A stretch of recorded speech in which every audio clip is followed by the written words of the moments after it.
ಆಗ್ಬೇಕಂದ್ರೆ ಕ್ವಾಲಿಟಿ ಅಷ್ಟೇ ಅಲ್ಲ, ಜಾಹೀರಾತು ಕೂಡ ಅಷ್ಟೇ ಮುಖ್ಯ. ಮಾರ್ಕೆಟಿಂಗ್ ಕೂಡ ಅಷ್ಟೇ ಮುಖ್ಯ. ಕೋಟಿ ಕೋಟಿ ಖರ್ಚು ಮಾಡಿ ಜಾಹೀರಾತು ಮಾಡೋ ಕಂಪನಿಗಳಿವೆ. ಒಂದು ಜಾಹೀರಾತಿಗೆ ಯಾರು ಬ್ರ್ಯಾಂಡ್ ಅನ್ನೋದು ಕೂಡ ಅಷ್ಟೇ ಇಂಪಾರ್ಟೆಂಟ್. ಯಾರು ಜಾಹೀರಾತಿನಲ್ಲಿ ನಟಿಸ್ತಾರೋ ಅವರ ಫೇಸ್ ವ್ಯಾಲ್ಯೂ ಕೂಡ ಅಷ್ಟೇ ಮುಖ್ಯ. ಅಂಥದ್ರಲ್ಲಿ ಒಂದು ಜಾಹೀರಾತಿಗೆ ಸುಮಾರು 50 ಕೋಟಿ ಖರ್ಚು ಮಾಡ್ತಾರೆ ಅಂದ್ರೆ ಎಸ್, ಅಂಥದ್ದೊಂದು ಜಾಹೀರಾತಿಗಿಂತ ಹೆಚ್ಚಾಗಿ ಆ ಜಾಹೀರಾತಿಗೆ ಖರ್ಚಾಗಿರುವ ಹಣವೇ ಈಗ ದೊಡ್ಡ ಸಂಚಲನ ಸೃಷ್ಟಿಸಿದೆ. ಅದು ಡ್ರೀಮ್11 ಜಾಹೀರಾತು.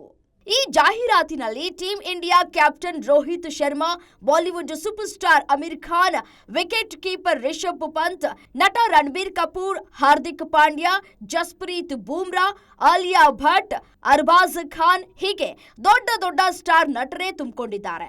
ಒಬ್ಬೊಬ್ಬರ ಸಂಭಾವನೆಯೂ ಕೋಟಿ ಕೋಟಿ, ಖರ್ಚು ಕೋಟಿ ಕೋಟಿ, ಲಾಭವೂ ಕೋಟಿ ಕೋಟಿ. ಇವರಲ್ಲಿ ಅತಿ ಹೆಚ್ಚು ಸಂಭಾವನೆ ಪಡೆಯೋದು ಅಮೀರ್ ಖಾನ್. ಒಂದು ಜಾಹೀರಾತಿಗೆ 10 ಕೋಟಿ ಪಡೆದುಕೊಳ್ತಾರಂತೆ. ನಂಬರ್ 2 ರಣಬೀರ್ ಕಪೂರ್, ಅವರದ್ದು 6 ಕೋಟಿ. ಆದ್ರೆ team India captain Rohit Sharma ಒಂದು ಜಾಹೀರಾತಿಗೆ 5 ಕೋಟಿ ತೆಗೆದುಕೊಳ್ತಾರೆ. ಹಾರ್ದಿಕ್ ಪಾಂಡ್ಯ ಮತ್ತು ಆಲಿಯಾ ಭಟ್ ತಲಾ 4 ಕೋಟಿ ತಗೊಂಡ್ರೆ ಬೂಮ್ರಾ 3.5 ಕೋಟಿ ತೆಗೆದುಕೊಳ್ತಾರಂತೆ. ಇನ್ನು ರಿಷಬ್ 2 ಕೋಟಿ ತಗೊಂಡ್ರೆ ಜಾಕಿ ಶ್ರಾಫ್ 50 ಲಕ್ಷ, ಅರ್ಬಾಜ್ ಖಾನ್ 35 ಲಕ್ಷ ತೆಗೆದುಕೊಳ್ತಾರಂತೆ. ಅಲ್ಲಿಗೆ ಇವರ ಜಾಹೀರಾತು ಸಂಭಾವನೆಗೆಂದೇ ಸುಮಾರು 40 ಕೋಟಿ ಖರ್ಚಾಗಿದೆ. ಇನ್ನು ಜಾಹೀರಾತು ಮೇಕಿಂಗ್ ಸಪರೇಟ್, ಆಮೇಲೆ ಆ ಜಾಹೀರಾತನ್ನ ಟಿವಿ, OTT, ಸೋಷಿಯಲ್ ಮೀಡಿಯಾಗಳಲ್ಲಿ ಪ್ರಚಾರ ಮಾಡೋದಕ್ಕೂ ದುಡ್ಡು ಕೊಡಬೇಕು. ಅದು 10 ಸೆಕೆಂಡಿಗೆ 10,000ವೂ ಆಗಬಹುದು, 10 ಲಕ್ಷವೂ ಆಗಬಹುದು. ಅಲ್ಲಿಗೆ ಒಂದು ಜಾಹೀರಾತು ಮಾಡಿ ಅದನ್ನ ಜನರಿಗೆ ಮುಟ್ಟಿಸ್ಬೇಕು ಅಂದ್ರೆ ಏನಿಲ್ಲ ಅಂದ್ರೂ ಸುಮಾರು 100 ಕೋಟಿ ಖರ್ಚಾಗತ್ತೆ. ಎಲ್ಲ ಓಕೆ, 100 ಕೋಟಿ ಖರ್ಚು ಮಾಡಿ ಡ್ರೀಮ್11 ಮಾಡ್ತಾರೆ. ಆ ಡ್ರೀಮ್11 ಕಂಪನಿಗೆ ಅಷ್ಟು ಲಾಭ ಸಿಗುತ್ತಾ? ಡೌಟೇ ಬೇಡ. ಈ ಡ್ರೀಮ್11 ಕಂಪನಿ ವರ್ಷಕ್ಕೆ ಸುಮಾರು 200 ಕೋಟಿ ಲಾಭ ಮಾಡುತ್ತೆ. 200 ಕೋಟಿ ಲಾಭ ಮಾಡೋಕೆ 100 ಕೋಟಿ ಖರ್ಚು ಮಾಡೋದ್ರಲ್ಲಿ ಅರ್ಥ ಇದೆಯಾ ಅಂದ್ರೆ ಇದೆ.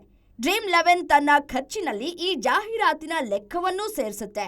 ಒಟ್ಟಾರೆ ಈ ಕಂಪನಿಯ ಮೌಲ್ಯ ಎಷ್ಟು ಗೊತ್ತಾ? 6,384 ಕೋಟಿ.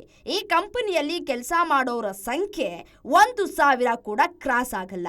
ಇಷ್ಟಕ್ಕೂ ಲಕ್ಷಾಂತರ ಮಂದಿಯಿಂದ ದುಡ್ಡು ತಗೊಂಡು ಸಾವಿರಾರು ಮಂದಿಗೆ ಬಹುಮಾನ ಕೊಡೋ ಡ್ರೀಮ್11 ಕಂಪನಿ ಒಂದು ಜೂಜು. ಈ ಜೂಜಿನಲ್ಲಿ ದುಡ್ಡು ಕೊಟ್ಟು ಕಳ್ಕೊಂಡವರು ಇದ್ದಾರೆ, ಲಾಭ ಮಾಡಿದವರು ಇದ್ದಾರೆ. ಆದ್ರೆ ಲಾಭ ಮಾಡಿದವರ ಸಂಖ್ಯೆ ಕಡಿಮೆ ಅಷ್ಟೇ. ಆದ್ರೆ ಕಂಪನಿ ಮಾತ್ರ ಜಗತ್ತಿನಲ್ಲಿ ಯಾವುದೇ ಕಡೆ ಕ್ರೀಡೆ ನಡೀಲಿ, IPL, ವಿಶ್ವಕಪ್, champions trophy, BBL, big bash, football, volleyball ಎಲ್ಲ ಕಡೆ ದುಡ್ಡು ಮಾಡ್ತಾನೆ ಇದೆ. ಗ್ಯಾರಂಟಿ ನ್ಯೂಸ್, ಸುದ್ದಿ ಖಚಿತ, ನ್ಯಾಯ ನಿಶ್ಚಿತ.